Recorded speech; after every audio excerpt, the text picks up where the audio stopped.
Нови провокации од официјална Тирана. Министерот за надворешни работи на Албанија Дитмир Бушати во интервју за бриселскиот интернет портал Euractiv вели дека очекува албанската платформа да влезе во македонскиот устав со цел да даде позитивни резултати за македонците и албанците. Верувам дека со вклучување на така наречената албанска платформа во уставот и во новата правна рамка на земјата, ќе има повеќе позитивни резултати за двете етнички групи кои живеат во Македонија или незините главни етнички групи, македонците и албанците. Шефот на албанската дипломатија ги отфрла стравувањата дека воведувањето на албанскиот јазик како службен би значело и федерализација на земјата. Околу правата на албанците во Македонија зборуваше и албанскиот премиер Еди Рама во интервју за Франс 24. Според него албанците во Македонија не се малцинство, туку вели дека се ентитет што сочинува 35% од населението и додаде дека единствено нешто што соседите,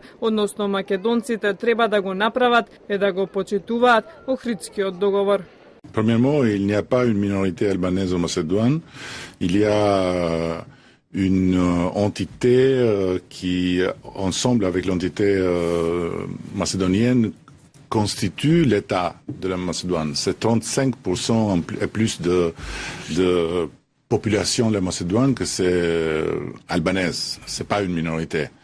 Et tout ce que les Albanais de Macédoine veulent, c'est le respect de l'accord d'Ohrid qui avait été signé sous l'égide de...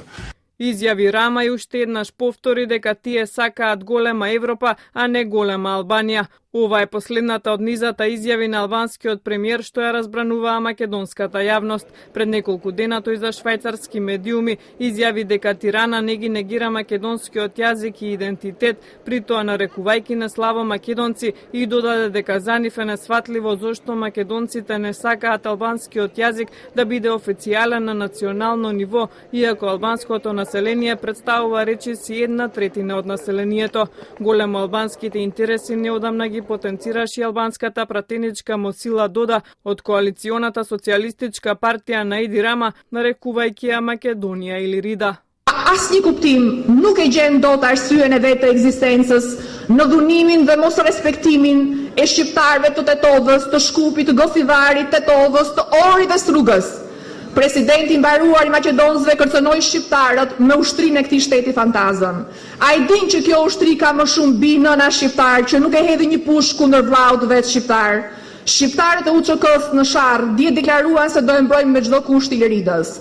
Ne sot I themi. Дода меѓу другото директно го негираше македонскиот идентитет, повикувајќи ги се албанските политички сили да помогнат Илирида да одржи референдум за прогласување на самостојност.